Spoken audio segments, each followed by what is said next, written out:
Joia, boa tarde a todos, a todas. Quero agradecer o convite do Sistema Uni Internacional por estar aqui fazendo essa primeira fala. Cristiane, não sei se eu vou conseguir passar pelo teu teste de oratória, tá? Vamos ver se os 3 pontos eu consigo passar. Em geral, os 2 primeiros são fáceis. Para a mulher, o terceiro que é difícil. O terceiro, a gente não consegue falar pouco. Mas eu tenho um reloginho ali. Então tudo bem. Bom, o convite foi para traçar para vocês um panorama da educação brasileira, se bem que, no nosso caso, da América Latina, os resultados que a gente tem no Brasil, os indicadores que a gente tem no Brasil, não são tão diferentes dos que a gente encontra no México, na Argentina e em outros países da América Latina. Então, basicamente, a gente tem resultados muito parecidos. Vamos começar? Para cá? Para trás aqui? Ah, desculpa. Estava vendo só do outro lado. Bom, só para me apresentar, eu vou ficar aqui um pouco de costas para vocês.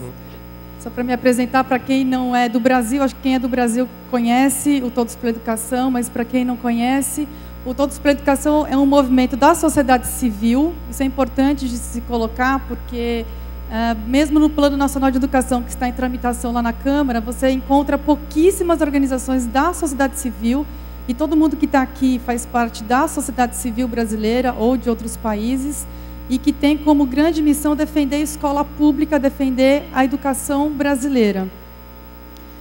Então, nós contribuímos, isso também é interessante de frisar, porque a grande responsabilidade pela educação é do Estado, né, da gestão pública e das famílias. O Todos pela Educação, ele é uma organização que contribui para que a gente consiga avançar nos indicadores que eu vou apresentar para vocês. Para a efetivação de um direito, isso também é muito interessante.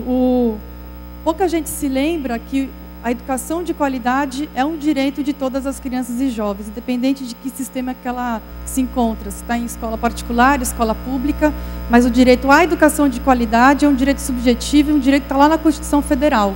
Então, é função de todos nós aqui garantir que esse direito seja plenamente efetivado. De todas as crianças e jovens, a palavra todos é muito importante, não só porque é todos pela educação, mas é porque são todas as crianças e jovens. O que acontece, e vocês vão perceber durante a minha apresentação, é que não existe qualidade sem equidade, não existe qualidade para poucos. A qualidade ela tem que ser garantida para todos os alunos, para todas as crianças e jovens. E educação de qualidade. Educação de qualidade é um termo muito genérico, é difícil de se definir, e o Todos pela Educação, logo no seu início, fez o exercício de definir o que é educação de qualidade. Para o caso brasileiro, mas eu acredito que para os países da América Latina faz muito sentido as metas que a gente definiu para definir e monitorar o atingimento dessa educação de qualidade. As 5 metas, acho que vocês não vão conseguir enxergar, mas eu vou falar para vocês. E vocês vão também perceber que as metas todas têm uma lógica. A meta 1 é toda criança de 4 a 17 anos na escola. Em 2009, foi aprovada uma emenda constitucional que prevê que até 2016, todas as crianças e jovens de 4 a 17 anos têm que estar na escola. Isso vocês vão ver que ainda está bastante longe de ser uma realidade, apesar da gente ouvir muito que o Brasil universalizou o acesso à educação. A meta 2 é a meta de toda criança plenamente alfabetizada até 8 anos de idade. Então, a criança entra na escola e ela tem que se alfabetizar no máximo até 8 anos de idade. Vocês que são de escola particular, vocês devem imaginar, poxa, mas 8 anos é fácil. Vocês vão perceber aqui também, que eu trouxe para vocês os dados do Brasil, que a gente está muito distante de ter isso plenamente efetivado para todas as crianças até 8 anos. A meta 3 é a meta da aprendizagem. É a meta que diz que todo aluno tem que aprender tudo aquilo que é seu direito de aprender em todas as séries. A meta 4 é a meta da conclusão, que é todo jovem de 19 anos de idade com ensino médio concluído. E a meta 5, a 5ª meta, é investimento em educação ampliado e bem gerido. Então, tem uma sequência lógica que a criança entra na escola, se alfabetiza, aprende e conclui o ensino médio na idade certa. E é por essas 5 metas que eu vou apresentar para vocês o contexto, os resultados da educação brasileira, que inclui escolas públicas e privadas. Eu também vou chamar a atenção de vocês para a diferença que existe entre essas 2 redes. Vamos lá. A primeira meta, que é todos na escola, né, de 4 a 17 anos. A gente tem no Brasil 80% das crianças de 4 e 5 anos na escola. Então, temos 20% fora. E no ensino médio, 83,3%. Então, temos aí 17% fora da escola. Aquilo que a gente ouve muito, que o Brasil universalizou, não é verdade. Infelizmente, não é verdade. A gente tem uma grande caminhada para concluir e efetivar uma lei que foi aprovada, que a gente tem que colocar, né? A gente tem que garantir a matrícula, garantir a permanência de todas de 4 a 17 anos na escola. No Brasil, são 3.800.000 crianças e jovens fora da escola, ainda. E depois eu vou comentar um pouco com vocês que isso é tarefa de todos nós fazer cumprir essa nova lei. E aí, chamando um pouco de atenção, eu vou sempre chamar a atenção de vocês para isso, que é a distância que a gente tem entre os melhores e os piores resultados, entre os piores e a média nacional. Nesse caso, a gente tem na região norte, que é a região em que tem os piores resultados nessa meta, na questão do atendimento, a gente tem 69% das crianças de 4 e 5 anos na escola, 93,9%, 94% no ensino fundamental e 81,3%. Essa aí é a região em que a gente tem os piores resultados. Meta 2, que é a meta meta da alfabetização das crianças até 8 anos de idade. O governo brasileiro não tem uma avaliação de larga escala para acompanhar a proficiência e os resultados de alfabetização das crianças no final do 3º ano do ensino fundamental, que é a etapa que seria a adequada para se avaliar até 8 anos de idade.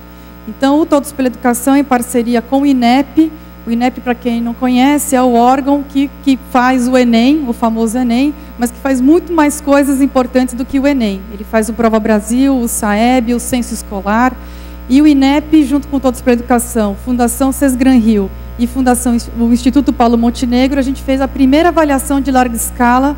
Isso incluiu também crianças de escolas particulares, da alfabetização até os 8 anos de idade, né, no final do 3º ano do ensino fundamental. E os resultados nos impressionaram negativamente. A gente esperava um resultado um pouco melhor no Brasil, e infelizmente está muito distante do 100%, que é o direito. Se o direito é de todos, deveria ser 100% tudo isso que eu vou falar para vocês. O que a gente tem aqui no Brasil, em escrita, na competência da escrita, 53% das crianças de 8 anos têm essa competência totalmente consolidada, né? Um pouco mais da metade, mas bem pouquinho mais do que a metade. Na leitura é 56,1%, e na matemática, e aí vocês vão ver que isso explica muito dos resultados seguintes que eu vou apresentar, são 43% das crianças que aprenderam os fundamentos matemáticos esperados para essa etapa. Agora, a diferença que a gente encontra entre regiões, eu acho que é a notícia mais triste que a gente tem para dar nesse indicador, né? Então, enquanto a gente tem, na média, 50% leitura e escrita, a gente tem no Nordeste 30% e no Sudeste 65%. Então, são 35 pontos percentuais distanciando o Nordeste do Sudeste brasileiro.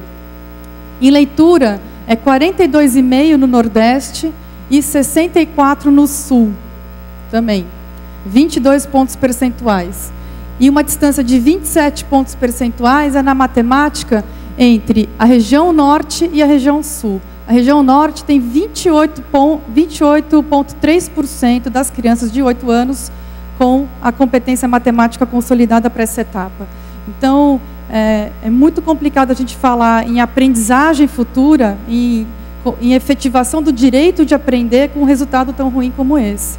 Aqui a gente tem escolas públicas e privadas, na proporção que existe no Brasil de escolas públicas e privadas, que é 85-15. 85% das escolas são públicas, 15% são privadas. A diferença entre pública e privada que a gente encontrou nesse indicador, nessa avaliação, que é o Prova ABC, foi aqui na escala SAEB. A escala do SAEB é a escala que é usada para medir a proficiência dos alunos nas avaliações externas, Prova Brasil, SAEB, e o Enem também está na mesma escala. A gente tem uma diferença entre, na leitura, uma diferença de 41 pontos na escala do SAEB. Isso dá, pelo desvio padrão, quase que 2 anos entre as escolas públicas e as escolas particulares. Então, a criança que está no final do 3º ano na escola privada, ela tem a proficiência de 2 anos acima do que as crianças que estão na escola pública. E depois eu também vou comentar com vocês que as escolas particulares têm uma grande tarefa a respeito desse indicador. E na matemática, 53 pontos na escala do SAEB, que dá mais do que 2 anos de vantagem ou para cima as escolas particulares. Aqui eu trouxe esse dado, eu acho importante, principalmente para as escolas particulares, porque tem muito pai, tem muita mãe que acha que seu filho é um gênio, então ele precisa queimar etapas, ele pode estar com 5 anos, com 4 anos, ele pode já estar logo no 1º ano do ensino fundamental. Acho que muitos de vocês encontram esse tipo de caso de pais aflitos em querer o seu filho logo alfabetizado, entrando logo no ensino fundamental, porque, claro que eu também sou mãe de duas filhas pequenininhas e a gente sempre acha que os nossos filhos são super gênios, né? Mas aqui, esse dado é importante para mostrar que a criança que está alfabetizada, que é alfabetizada na idade certa, ela tem uma proficiência, ao longo da vida, inclusive, muito maior, né? Então, aqui vocês vão encontrar a faixa, a coluna vermelha, são as crianças que no final do 3º ano estavam com a idade certa para o final do 3º ano. Elas têm uma proficiência bem maior, né? Ela tem uma porcentagem delas que aprende mais do que aquelas que estão no azul, que são os adiantados, que são essas crianças pequenas que estão entrando no ensino fundamental, ou aquelas que estão atrasadas, defasadas, que são as colunas amarelas. Então, é sempre importante a gente manter a idade certa, né? O governo federal agora vai lançar, em agosto, o PNAEC, que é o Pacto Nacional pela Alfabetização na Idade Certa. E é isso que a gente tem que garantir no país. Bom, meta 3, que é a meta da aprendizagem. Aqui também não tenho muito boas notícias, porque a gente tem 5º ano de ensino fundamental. Para quem não conhece, para quem não acompanha os sistemas de avaliação externa do Brasil, o Prova Brasil SAEB, ele avalia no final do 5º ano, no final do 9º ano, do fundamental, e no final do 3º ano, de forma amostral, né? 5º ano, 9º ano é Prova Brasil, ele é quase que censitário, e no final do 3º ano também, que não é Enem, mas também é avaliado para efeito de monitoramento o 3º ano do ensino médio. Então, eu vou apresentar para vocês esses dados que são os dados oficiais do INEP, né, que é o órgão ligado ao governo federal. Aqui no 5º ano, Brasil, língua portuguesa. Então, qual que é a porcentagem de alunos que no final do 5º ano tem a proficiência esperada em língua portuguesa? A gente tem 34,2%. Então, um pouquinho mais do que 1/3 das crianças no final do 5º ano aprenderam aquilo que é esperado aprender em língua portuguesa. E em matemática, 32,5%. Agora, 9º ano, Brasil, 26% língua portuguesa, então já caímos. Agora já está menos do que 1/3, a gente está mais próximo de 1/4 do que de 1/3. Então, 26,2% em língua portuguesa e 14,7% em matemática. Então, vejam que a gente tem aí um grande desafio em matemática. Também quero chamar a atenção de vocês em relação ao ensino de matemática, que carece de um grande projeto nacional que resolva essa questão. E ensino médio, a gente tem 28,9% em língua portuguesa e 11% em matemática. Então, eu acho esse resultado absolutamente incomoda demais você perceber que tem apenas 11% dos alunos que concluem a educação básica brasileira, né, que concluem o ensino médio, que é a última etapa da educação básica, só 11% tem as competências matemáticas esperadas para essa etapa. Isso explica muito porque a gente tem poucos ingressantes no ensino superior, porque que a gente tem poucas patentes, porque que a gente trabalha muito pouco com inovação. Isso, em grande medida, se deve a uma educação básica ainda muito carente de realmente entregar resultados para todos os alunos. Aqui eu só trouxe esse gráfico em linha, porque a gente está, para também não dizer só a fotografia, contar um pouquinho do filme para vocês, a gente vem no 5º ano e 3º ano e 9º ano em língua portuguesa, a gente vem avançando muito lentamente no Brasil, mas vem avançando, né? Agora, matemática, tanto o 9º ano quanto o 3º ano do ensino médio, a gente está há 10 anos absolutamente estagnados na mesma proporção de alunos. Então, realmente, a gente precisa avançar bastante em matemática no Brasil. Meta 4 é a meta da conclusão. Então, todo jovem com o ensino médio concluído até 19 anos, isso é um indicador também do fluxo, né, da conclusão, mas também do fluxo, porque é importante que o jovem conclua o ensino médio o mais próximo possível da idade certa. A idade certa, vocês sabem, seria 17,5, 18 anos. Aqui a gente colocou 19 anos, já admitindo um ano de atraso, e ainda assim, o que a gente tem no Brasil é apenas 50%, metade dos alunos de 19 anos, né, metade dos jovens de 19 anos, tem o ensino médio concluído no Brasil. E aqui chamando a atenção, uma enorme distância entre a região norte e a região sul, 30 pontos percentuais. Enquanto que na região sul são 60% dos jovens com ensino médio concluído, na região norte é 36,6%. Eu acho que isso aí é algo profundamente incomoda demais a gente perceber que existe uma desigualdade educacional tão gigantesca no Brasil. Em grande parte, a educação, essa desigualdade educacional, ela explica mais da metade da desigualdade socioeconômica que a gente tem no nosso país, que ainda é profundamente desigual. Combater a desigualdade educacional é uma tarefa das mais importantes nesse início do século XXI. A meta 5 é a meta do investimento. O Brasil, ao longo dos últimos anos, ele vem investindo cada vez mais em educação, mas o investimento per capita, né, o investimento por aluno, é muito baixo. Aqui eu trouxe um comparativo entre os países da OCDE, que é a barra azul, e o Brasil, que é a barra verde. Então, vocês percebam que a gente tem um investimento muito próximo da OCDE no ensino superior, que são as últimas barras aqui. Agora, na educação básica, que são as anteriores, a gente tem uma distância muito grande dos países da OCDE.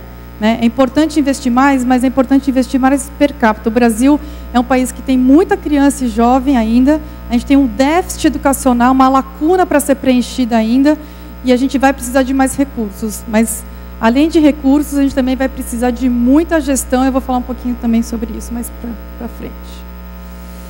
Bom, agora, deixa eu só voltar aqui um pouquinho. Bom, então, eu tracei para vocês o panorama bem breve da educação brasileira, que eu acredito, a gente vem acompanhando, Todos pela Educação faz parte de uma rede latino-americana de movimentos pela educação.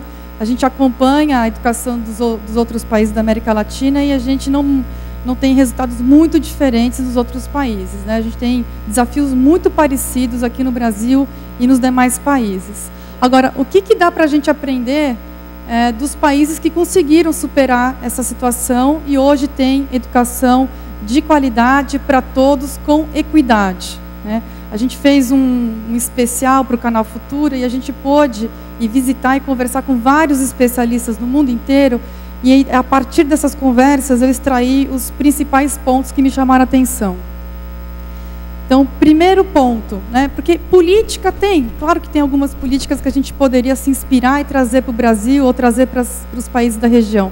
Agora, tem 4 pontos mais macro que eu acho que devem nos inspirar, e quando eu digo que é para inspirar o Brasil, no caso específico de cada uma das escolas, esses mesmos 4 pontos também valem para as grandes mudanças que a gente quer fazer nas nossas organizações. A primeira é vontade política, é coragem de mudar, é coragem de realmente colocar a educação no topo das prioridades de um país. O segundo ponto é um projeto claro, a gente saber para onde que a gente quer ir. É realmente ter, no caso brasileiro, a gente está em votação o Plano Nacional de Educação, que teve a participação intensa de muitas organizações, para justamente pensar nesse plano claro, e é um plano que merece toda a atenção. Agora, no caso brasileiro, especificamente, isso aí eu já não vou mais falar em nome de vocês, mas o Brasil é o país das leis que não pegam, né? A gente tem muitas leis e a gente tem também muitas que não pegam. Então, mais do que ter todo um esforço na elaboração do plano, é ter um esforço multiplicado por 1.000, 10.000, 1 milhão na implementação, porque é na implementação que a gente faz a diferença. E nesses países todos a gente vê um cuidado, né, na implementação, a excelência na implementação dos planos. E por fim, o ambiente favorável, um ambiente em que a sociedade quer mais educação de qualidade e realmente passa a cobrar isso, acompanhar isso, a ser objeto de conversa. A gente percebe nesses países, Finlândia, Canadá, Coreia do Sul, mesmo Xangai, que é uma província, o Chile, aqui o nosso vizinho, que tem a melhor educação da região, você vê que a educação é um objeto de desejo, é algo que a sociedade realmente entende como importante e demanda de quem tem a responsabilidade de oferecer. Então, esses aí são os 4 pontos que a gente vê, que a gente pode encontrar em comum a todos os países que conseguiram dar esse salto na educação em menos tempo também, né? Assim, uma coisa que me incomoda muito ainda é dizer, olha, a educação é um processo muito lento, a gente só consegue resultados no longuíssimo prazo. Eu acho que a gente tem, e aí existem ilhas no Brasil que têm mostrado isso, de experiências que têm revelado um potencial de resultado, no médio, no curto prazo também, que eu acho que a gente também tem que perceber e perseguir, porque senão a gente fica sempre achando que é daqui a 20, daqui a 30 anos, e essas crianças, elas vão passar por essa escola, né? E não adianta falar para elas que é no longo prazo, para elas é o curto, é o agora. Se a gente não conseguir oferecer educação de qualidade para as crianças que estão hoje nas escolas, para elas o futuro é tarde demais. Bom, e aqui, para finalizar a minha fala, acho que eu vou conseguir chegar exato no tempo. Muito bem. É o papel das escolas particulares, né? Qual que é o papel de todos vocês que estão aqui num sábado, em Florianópolis, querendo discutir educação? Qual que é o papel de vocês que trabalham ou são donos de escolas particulares? Bom, primeiro é se reconhecer como da sociedade. Todos nós aqui somos parte das nossas sociedades nacionais. E como tal, precisamos fazer a nossa parte para garantir o direito de todas as crianças, não só as crianças que estão nas nossas escolas, né? Não só as crianças que estão nas nossas casas, mas todas as crianças, porque o direito é de todas. E, infelizmente, vivemos em sociedades muito desiguais, em que algumas têm muitas oportunidades e outras precisam ter a atenção da gente para que tenham oportunidades mais parecidas com as crianças que a gente tem contato no nosso dia a dia. Então, promover a valorização da educação pela sociedade, e aí nas escolas de vocês. O segundo ponto é reconhecer a desigualdade social e educacional que a gente tem no país e atuar para reduzi-la. E aqui tem vários exemplos interessantes que aqui no Brasil a gente tem, não sei como que é na região, de escolas irmãs, escolas particulares que se associam a escolas públicas para poder ajudar essas escolas a promover uma comunidade de integração, de interação, de ajuda mútua. Isso eu garanto para vocês, eu acabei participando muito de perto de algumas experiências dessas. A escola particular ganha tanto mais quanto a escola pública nessa parceria, nessa interação com a escola pública. Outra estratégia também muito interessante é promover projetos sociais, promover o trabalho voluntário entre os seus alunos, né? O primeiro passo para garantir, porque valores, a gente não ensina valores, a gente proporciona a vivência de valores.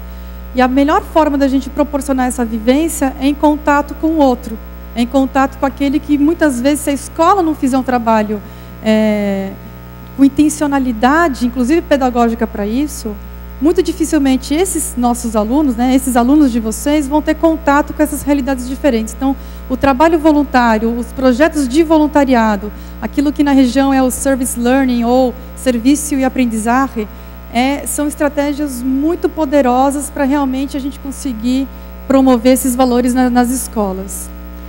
O outro ponto também é, no Brasil, aí eu acho que é bem específico, com o advento dessa nova classe média, pelas últimas pesquisas que a gente tem analisado, a nova fronteira de desejo dessa nova classe média é colocar os seus filhos na escola particular, né? Então, são famílias que as gerações sempre tiveram na escola pública ou até nunca estiveram na escola e que agora vão colocar, né, ou pretendem colocar os seus filhos nas escolas particulares. E aí vem esse novo desafio, que muitos de vocês vão fazer parte dessas estatísticas também, daquilo que seria escola pública, agora vai ser escola privada. Então, oferecer excelência para essas famílias que estão migrando para as escolas particulares é importantíssimo para a gente melhorar o nível geral da educação no Brasil. E, por fim, desenvolver essas habilidades não cognitivas nos alunos, né? Eu falei muito aqui no Meta 3, Meta 2, são sempre referentes a habilidades cognitivas, porque, lógico, não dá para a gente imaginar a educação de qualidade sem saber ler, escrever, fazer conta, enfim, aquilo que são as habilidades cognitivas.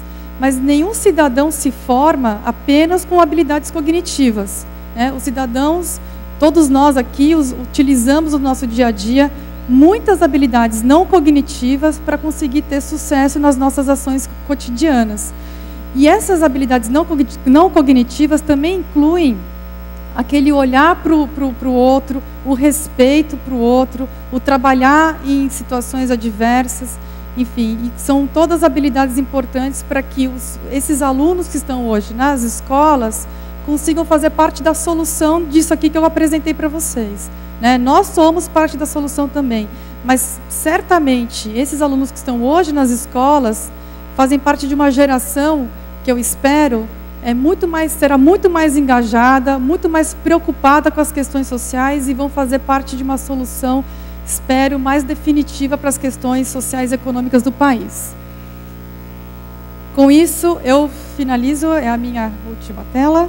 Aqui, o grande desafio que a gente tem no Brasil hoje é fazer com que o barquinho da educação do Brasil, que é o 53º no PISA, se aproxime mais do 6º PIB, né? O Brasil é o 6º PIB mundial, mas o 53º em educação.